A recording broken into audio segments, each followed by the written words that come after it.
Hey, can we jump straight into this idea that Anthony Albanese is going to be putting forward today $300 for everyone who is fully vaccinated by December the 1st? What do you reckon? Well, the most important reason to get a vaccine, the most important incentive to be vaccinated is that it could save your life, save the lives of your loved ones, save the lives of your fellow Australians. And that is what's driving Australians in record numbers, day in, day out now, to get vaccinated. But it hasn't been driving it. That's why we've been talking about incentives, hasn't it? I mean, we've got 19% fully dosed up. You don't like the idea of a $300 cash incentive? No, because we've looked at it and the evidence says that it's unnecessary and unlikely to work. And indeed, if you do look at the different age cohorts of Australia, in the over 70s, who were the first group of Australians to be eligible to get a vaccine, we're now exceeding 79% of over 70s have had their first dose. So if you look then right through all Australians over the age of 16, around 41% of all Australians over the age of 16 have already turned out for their first dose. And we're seeing daily records set in terms of the number of Australians turning out and getting vaccinated. And we're now at around 12.4 million doses that have already been administered as part of this program.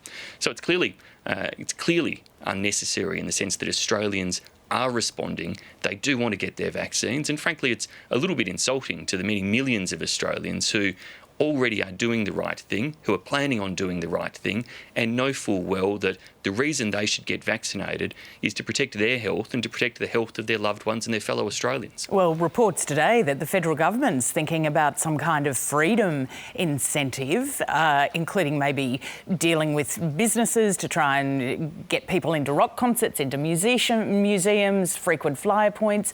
What is being considered? So if you look at countries like the UK and Canada, who have pushed past the 80% mark in terms of first doses in those countries, right across their adult population, yes, they've used some targeted incentives in careful, targeted ways to help get people over the line. But not this type of broad brush scattergun approach. It's very reminiscent of old Labor approaches to just splash cash everywhere and hope for the best. What we've been doing is building the vaccine program, and we've seen supply now step up, and it will continue to increase in terms of the availability of different vaccines over the next few months.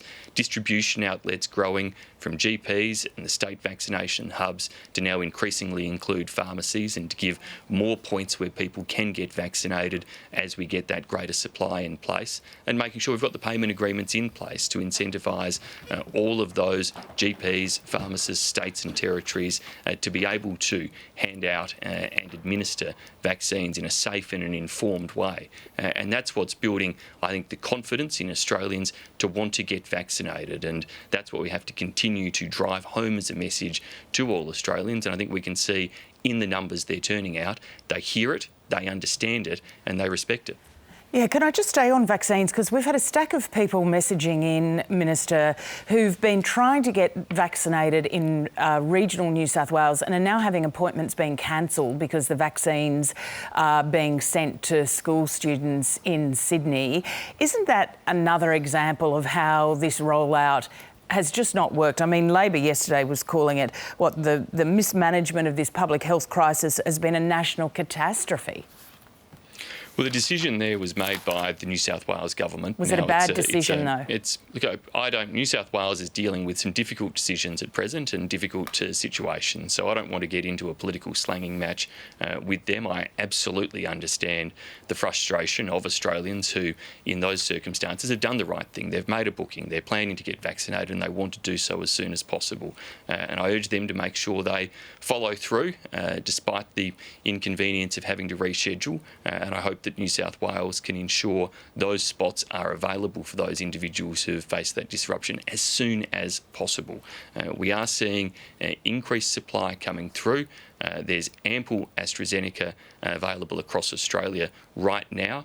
We've got around 1 million doses of Pfizer coming into the country every week, and there will be a further time where that increases further in terms of the volume of that vaccine, whilst we also then see the Moderna coming on stream during the course of the rest of this year as well. So the country will see plenty of vaccines available. Our aim, based on the Doherty Institute evidence and modelling, is to drive towards those rates of 70% and then 80% of the eligible population being vaccinated, and that crucially is going to give us the confidence under that modelling to be able to move beyond the type of lockdowns and restrictions we have at place at present, safely to other measures that still apply some safeguards, which will continue to be important, but do so in ways where we've got that baseline of a very high population vaccinated, which we're seeing Australians choose to do of their own volition at present with eagerness and strong demand.